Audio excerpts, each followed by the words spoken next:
Do you miss your grandmother? I actually do. I really miss my grandmother and my grandfather, especially when I think about Windsor. For me, Windsor is her. I remember coming over to have tea with her because she made the best tea ever. She would always make sure I was well fed. Now, imagine getting a quiet two-paragraph statement from a palace that changes everything. That is exactly what happened on February 3rd, 2026, when Buckingham Palace made a secret announcement. It was like dropping a bomb in the middle of royal families and legal offices all across Britain. The news was that Prince William had been made the only person to get one of the most secret and important private estates in the entire history of the monarchy. This wasn't Sandringham or Balmoral or Windsor. It was something much older, something hidden, something that Queen Elizabeth II had been protecting for many years. When Camilla and her son Tom found out what was transferred and what was kept from them, they were so angry that palace staff said they had not seen fury like that in a whole generation. This is the story of these estates, the legal rules, and the fights that happened. It goes from the Queen's handwritten promises to Tom Parker Bowles's failed business plans, to the moment Camilla stood quietly and watched William sign papers that ended her dreams forever. This is not just a story about getting money or property. It is Queen Elizabeth II's final, brilliant chess move. Let's start at the very beginning of this story. Not in 2026, but way back in 1944, during the darkest days of World War II. King George VI, who was the Queen's father, was facing a lot of uncertainty because of the war. He quietly bought an estate hidden deep in the Chiltern Hills, on the border between Oxfordshire and Buckinghamshire. It was called the Cedar Estate. From the very moment he bought it, the plan was for it to stay a secret. It was never put on any royal list, never reported in the news, and never acknowledged in any ceremony. For more than 80 years, the Cedar Estate only existed in quiet whispers among senior courtiers. It was a shadow property that almost nobody knew about, but everyone who did know protected it. And here is the first question you should be thinking about. Why would the royal family keep a secret estate for 80 years? What was inside it that was so important that it needed that much hiding? The answer came on the morning of February 3rd, 2026, when internal briefing notes were shared with royal correspondents. What those notes described left even the most experienced royal historians completely speechless. The Cedar Estate contains a private chapel with a memorial vault that lists royal family members who served in wars.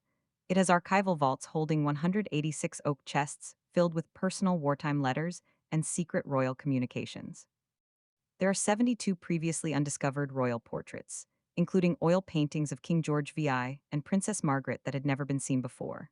And perhaps the most amazing thing of all, there are 14 sealed audio recordings of Queen Elizabeth II in private talks with Winston Churchill, Nelson Mandela, Ronald Reagan, and Charles de Gaulle.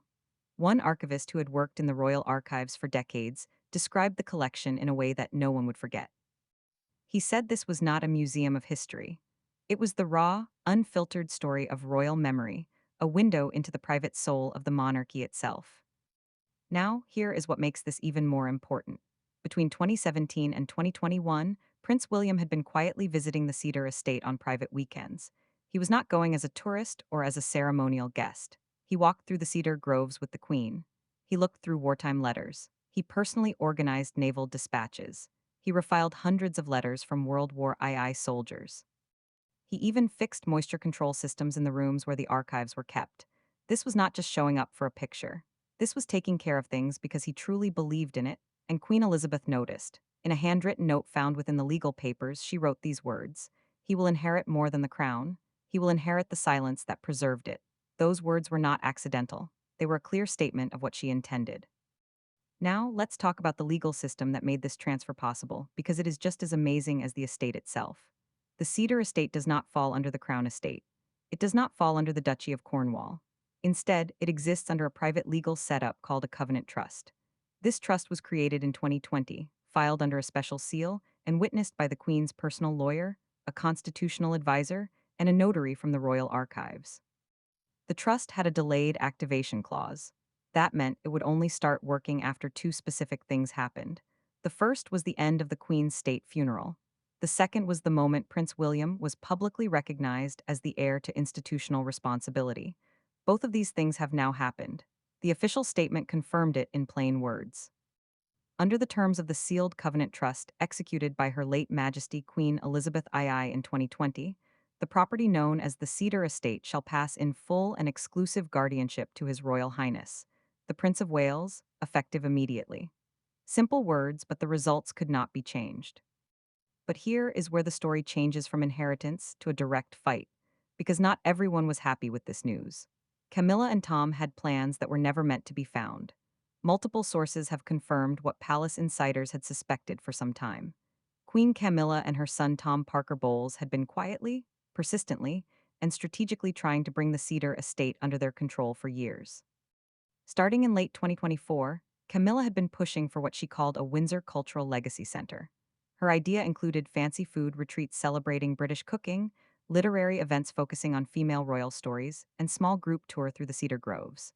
It sounded good on the surface, but underneath, the ambitions were not so sentimental. Tom Parker Bowles saw something else entirely when he looked at the Cedar estate. He saw money. Private memos reviewed by royal insiders show he had been working on a plan that included a Michelin star quality restaurant inside the old hunting lodge. He wanted an artisanal food brand called Royal Wild that would feature cheeses aged on the estate, wild trout, honey from the estate, and seasonal wines. He planned elite events for very exclusive guests. It was a business plan dressed up in royal clothes. Then, on October 18th, 2025, a leaked briefing note changed everything. Tom's legal team had been exploring whether parts of the estate could be reclassified under public heritage law. They argued that its wartime origins justified cultural protection status. This reclassification would have weakened William's exclusive claim and might have opened the door for shared management. Ask yourself this: does any of that sound like respect for a sacred royal legacy? Or does it sound like a business takeover wearing a heritage mask? In November 2025, Camilla hosted a private reception near Henley on Thames. She invited heritage donors, food critics, and art historians. On the surface, the event celebrated rural sustainability, but attendees tell a different story. It was, in the words of one guest, a trial balloon. It was a dry run for a public-private stewardship model that would allow Camilla's foundation and outside donors to share control of the Cedar estate. William learned about the event. He politely but firmly said he would not participate. He kept to the Queen's original vision without wavering. 3 weeks later, he activated the Covenant Trust.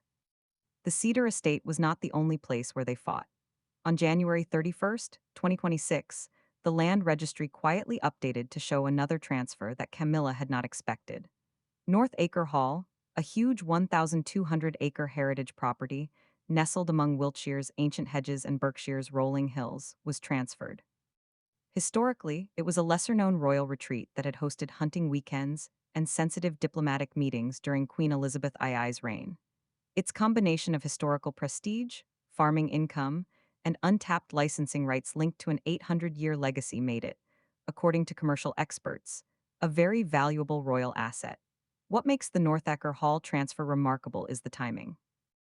Documents dated September 8th, 2022, just weeks before the Queen's passing, show that she had formally reclassified Northacker Hall from a shared Crown estate asset to a personal sovereign holding. This ensured she could transfer it privately through her will instead of through the normal succession rules. In a section of the document, she wrote, "Let Northacker remain with the child who bears the burden of our future. Let it be not merely shelter, but sanctuary." The decision bypassed both Prince Charles, now King, and Princess Anne. The ripples through the inner royal circle were immediate and quiet, like a stone dropped into still water at midnight. According to palace archivists, this was the first personal transfer of its kind since Queen Victoria's Highland reallocation in 1872. It was done in absolute secrecy. Only two living witnesses knew about it.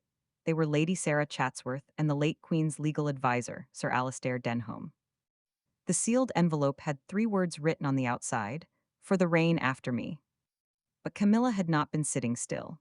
Leaked notes from a palace aide confirmed that by 2023, she and Tom had been quietly lobbying to incorporate Northacker Hall into a royal culinary heritage project. They presented it publicly as a farm-to-table revival, but it was backed privately by luxury investors from the UAE and a Paris-based venture capital firm. The plan included a 5-star boutique hotel, a heritage cooking school, and a complete rebranding of the estate as a luxury Windsor destination. A commercial study from July 2025 valued Northacker Hall's licensing rights alone at over £48 million over a 10-year period.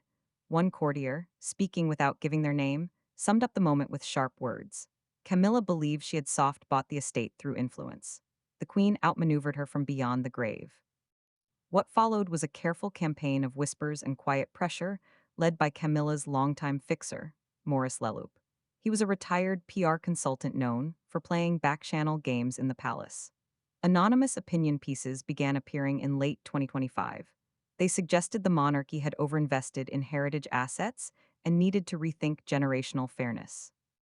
In a final move, Tom allegedly tried to secure a lease on the Northacker Southern Orchard Tract, claiming it was unused farmland. The request was quickly denied by the Duchy of Cornwall legal team, citing inheritance protection. Palace sources described Camilla's reaction as a temper crisis in November 2025.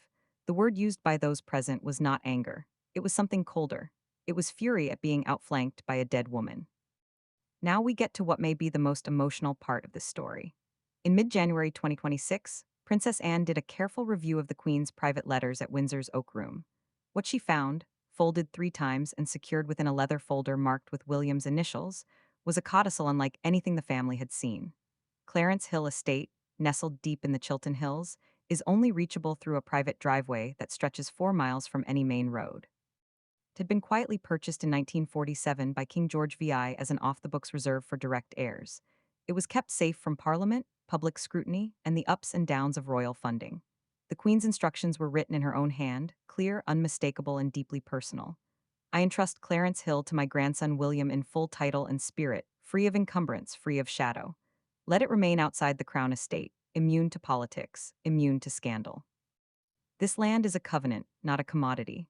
Its purpose is to guard the moral line of succession. That phrase, immune to scandal, was not just a random thought. Sources say the Queen had grown very worried about public controversies surrounding Prince Andrew and the unpredictable media projects of Prince Harry. To Elizabeth, her legacy needed moral protection, a place untouched by gossip, profit, or chaos. Clarence Hill would be William and Catherine's sanctuary, the ethical and dynastic compass of the family's future. Camilla learned about this transfer on January 20th. According to sources, she immediately called her legal team at Highgrove, along with Tom. Her son had just lost a big publishing contract because of a scandal involving his food brand's misuse of the royal crest. Clarence Hill was not sacred to her. It was a business opportunity, and she meant to claim it. Internal emails that later leaked showed her vision in her own words. Imagine the launch from the Queen's garden to yours. By January 23rd, a proposal was already drafted under a newly registered company called Hill and Crown Limited, with Tom listed as executive director. The plan was to rebrand Clarence Hill into a boutique hospitality and farming brand. They would emphasize regenerative luxury, climate resilience, and royal sustainability. Tom would become, in Camilla's vision, the Prince of Green Britain. His aristocratic future would be grounded in soil instead of scandal. But the codicil had already been notarized in the royal archives. The legal transfer to the Duchy of Cornwall Trust had already been completed. Hill and Crown Limited arrived 3 weeks too late. Then came January 28th and the leak that ended it all. An anonymous whistleblower, believed by some to be a former aide who had become disillusioned, forwarded the internal Hill and Crown business plan to the Lord Chancellor's office. They cited attempted commercial trespass on a sealed royal legacy. The leaked documents showed everything: rebranding strategies, speculative luxury valuations, and mock-ups of Clarence Hill with corporate logos pasted over its Edwardian facade. The backlash was immediate and total. William confronted Camilla at Windsor during a private lunch meant to honor Catherine's recovery. Sources close to the royal household described the exchange as short but devastating. William reportedly said, "Clarence Hill does not exist to be bottled, branded, or sold. It's the last sanctuary of my grandmother's soul, and I will protect it as I protect my wife and children." Camilla left without finishing her meal. Within 48 hours, Hill and Crown Limited was dissolved. Tom pulled out of 3 public appearances, citing stress-related fatigue. No formal statements were made, but inside the palace, the message was clear. King Charles, refusing to directly engage with the conflict, later told Princess Anne a line that has since become royal household legend. Elizabeth always knew who would hold the crown, not just wear it. Just when the dust from Clarence Hill seemed to be settling, a new battleground appeared. And this one was more daring than anything that had come before. Greystone Downs is a protected estate of over 400 acres of ancient woodland. It has a Tudor hunting lodge that dates back to 1578 and a private stone chapel with 17th century relics. Queen Elizabeth had spent more than 40 years preserving Greystone Downs as both a retreat and a living archive of royal moral values. Leaving it to William was not just practical, it was symbolic. He was not only the heir to the throne, he was the heir to restraint, stewardship, and quiet dignity. Camilla and Tom saw it differently. Valued at £80 million according to documents recovered from a former financial aid, Greystone Downs was their most desired target yet. Their vision was huge in its ambition, and many would say, shocking in its boldness. They wanted £5,000 per night ecolodges. They wanted curated farm-to-table dining, hosted by Tom himself. They wanted a members-only royal culinary circle aimed at elite clients from the UAE and East Asia. All of it would be packaged as a Windsor sanctuary, a premium brand built on someone else's heritage. Behind the scenes, Camilla's legal advisor, Sir Piers Mallory, had started looking through the will for any clause that might allow shared management or heritage cooperation, any thread that could weaken William's exclusive control. Tom had quietly set up a new holding company in Luxembourg called Stag Crown Hospitality Limited 3 weeks before the Queen's will was made public. Plans found by palace aides included turning the estate's chapel into a mindfulness retreat center and changing the stables, once home to Elizabeth's prized ponies, into a wellness vineyard spa. Then Princess Anne found a confidential email between Camilla's lawyer and a peer in the House of Lords. She shared what she found with William. Her assessment was delivered in a cool, measured tone that those who know her understand to be much more frightening than open anger. She's not challenging the crown, Anne said. She's challenging mother's ethics.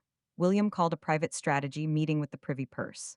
What followed was a fast and complete legal counterattack. The sealed codicil released to the Royal Archives on February 3rd, 2026 made Camilla's plans impossible. Written in the Queen's own hand and notarized in 2021, it clearly blocked any major change, commercial conversion, or brand exploitation of Greystone Downs without the express approval of William himself. The clause was a direct rejection, proof that Elizabeth had not only seen the challenge coming, but had prepared for it years earlier. A palace footman who was present during the confrontation described the moment Camilla opened the envelope bearing the Queen's monogram. She read it twice in total silence. Then she spoke 4 words that no one in that room will ever forget. Even in death, she leaves me caged. William's answer came not in words, but in action. On February 5th, he made an unplanned visit to Greystone Downs, joined by Princess Catherine and their 3 children. Cameras captured the Wales family walking along the frozen edge of the estate's lake at sunset. No statement, no press conference, no drama. Just a family on their land honoring a promise. Greystone Downs represented Camilla's boldest move, then Greenheath Estate delivered her most embarrassing defeat. Located southeast of Forest Lodge, Greenheath was a huge area of undeveloped woodland covering over 500 acres. It borders a historic Roman road and is protected under a royal conservation rule. Insiders had long seen it as a potential site for high-level retreats, secure diplomatic meetings, and world-class rehabilitation programs under royal sponsorship. Camilla had wanted it, and her planning had started almost immediately after Queen Elizabeth's death. She had misread the sealed section of Elizabeth's will, assuming Greenheath referred to a ceremonial plot or unused hunting grounds. She was completely wrong. Greenheath was accompanied by a £37 million private trust, quietly built up through decades of strategic transfers, personally approved by the Queen. It was a financial cushion that had been growing in the background for years, invisible to those who had not been told to look for it. The discovery of this fund made Tom Parker Bowles very angry. He had long imagined a media-branded culinary wellness center on the land, backed by Dubai investors and a French spa company. Camilla had reportedly promised Tom she would use her position as queen consort to get royal approval, while King Charles remained semi-retired. Promotional dinners had already been planned. Invitations to elite society were being drafted. Organic wines, local produce, and Dutchy olive oils were picked out for showcase events with foreign dignitaries. The machine was running. And then, on January 30th, 2026, Princess Anne, acting for the Crown Trust Authority, sealed the asset transfer. It was backdated to December 28th, 2025. William officially got full rights to Greenheath. The £37 million trust went with it. That evening, a royal black sedan delivered the final documents to Clarence House.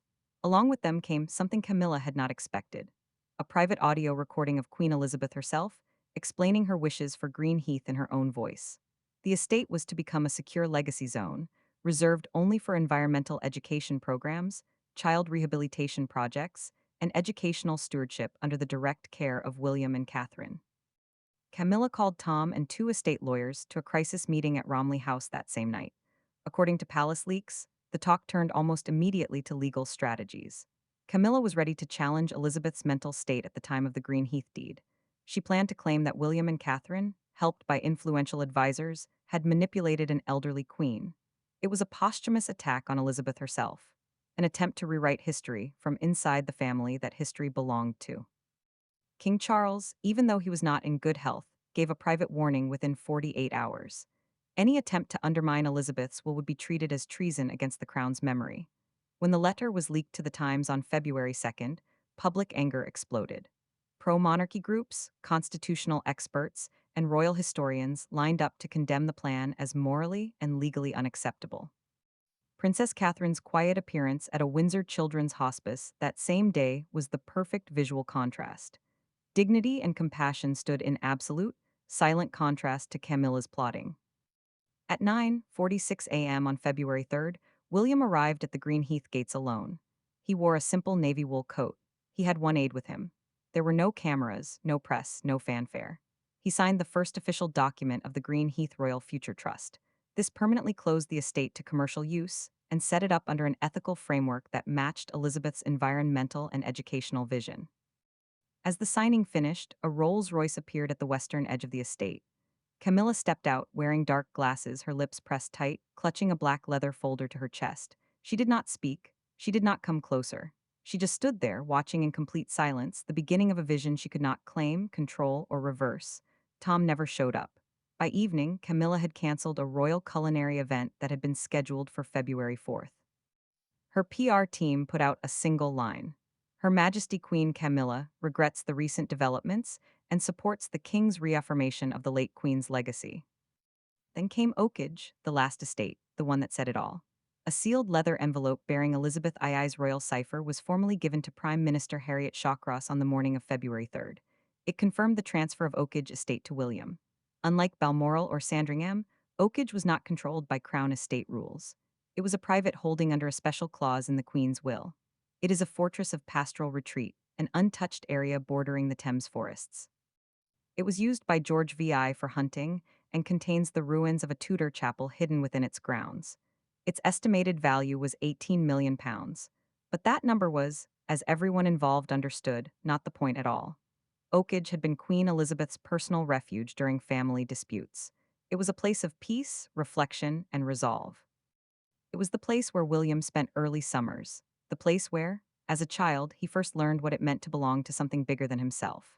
One final journal entry, tucked beside pressed lavender in the estate's private library, spoke simply about future care and the protection of legacy.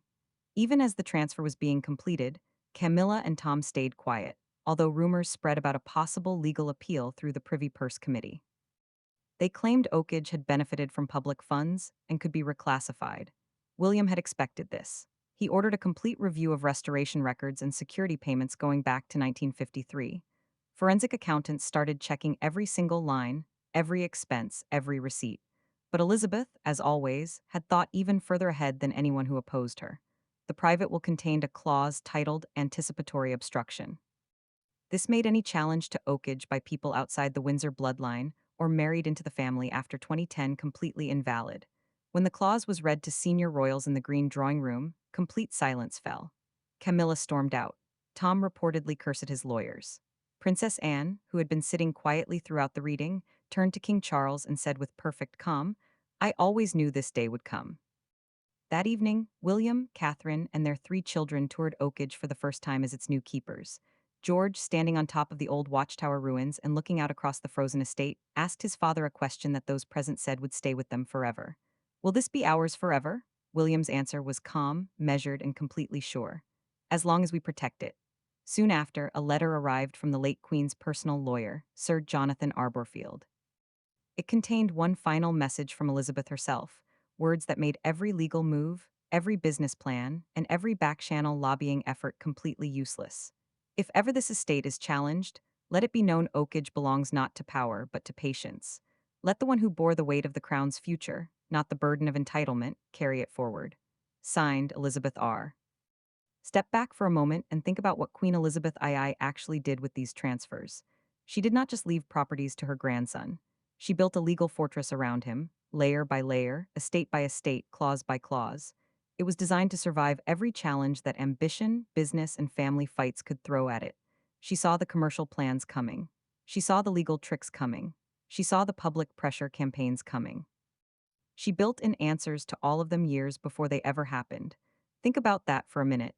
It comes from a woman in her 90s who never stopped thinking several moves ahead. And then ask yourself the question that sits at the heart of all this.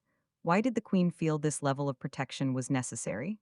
The answer is not flattering for those who forced her hand. The answer is that within her own family, within the institution she had given her whole life to, she had identified people whose priorities were not about legacy, not about service, and not about the well being of the monarchy's future. Their priorities were about business. They were about personal gain. They were about building a brand and securing financial positions and turning 7 centuries of royal history into a hospitality portfolio. Elizabeth chose William precisely because she saw in him what those others lacked. It was not ambition. It was not the desire for profit or a public platform. It was the willingness to quietly put wartime letters in order in an archive room. It was the willingness to fix moisture controls in a vault that no camera would ever film. It was the willingness to walk through the cedar groves with an elderly queen and listen more than he spoke. Stewardship. That was the word she wrote into every legal document, and it was not, she understood, a common quality. William's response to every attempt to go around the Queen's wishes has been consistent, calm, and exactly in line with the woman who chose him. He did not make a big public show. He did not give press conferences or issue angry statements. He signed official papers. He walked with his children. He let the legal system his grandmother built speak for him, and it spoke very loudly indeed. As morning broke over Windsor Great Park on February 3rd, 2026, and pale sunlight spread across frost-covered hedges, a new chapter of royal history had already been written. It was not written in ceremony or announcement. It was written in the quiet, unchangeable language of sealed trusts, notarized codicils, and a grandmother's handwritten certainty. Prince William walked the paths of an estate that was now fully and finally his own. George bounced along beside him, full of questions about chapels and hidden groves and what history really means. Charlotte clutched a leather-bound journal, taking in every detail, and William answered each question with the patience of a man who understood, perhaps better than anyone alive, what it means to be trusted with something precious. Camilla's ambitions were not just defeated. They were made structurally impossible. Not by a direct fight, not by palace politics, but by the preemptive legal brilliance of a queen who had spent decades watching, judging, and preparing. Every business plan Tom Parker Bowles wrote, every back-channel lobbying effort Camilla's advisors ran, every legal probe into shared management, every rebranding proposal, every holding company that was set up, every mock-up with corporate logos pasted over Edwardian facades, all of it was seen in advance, all of it was stopped, and all of it was answered in clauses written years before the challenges were ever made. As a senior footman who served both Queen Elizabeth and now William put it with quiet finality, this wasn't just a house. It was the Queen's final chess move. And in the great tradition of the woman who made it, the move was perfect. For William, these estates are not trophies. They are responsibilities, and he has never once suggested otherwise. For Camilla and Tom, the fight is over. The estates are locked up. The legal agreements cannot be broken. The Queen's voice, preserved in letters and legal clauses, and a private audio recording, has spoken with a clarity that no living lawyer could match. Legacy, Queen Elizabeth understood, is not measured in wealth or influence or the size of a business portfolio. It is measured in stewardship, integrity, and the courage to protect what is important, even from those who stand closest to it. William got the estates. He got the mission that came with them. And he got something much more lasting than either of those things. He got the absolute, documented certainty that the woman who knew him best trusted him most. If you have been following this story, please share this video, leave your thoughts in the comments, and subscribe. Because this chapter may be closed, but the story of what William does with the trust he has been given is only just beginning.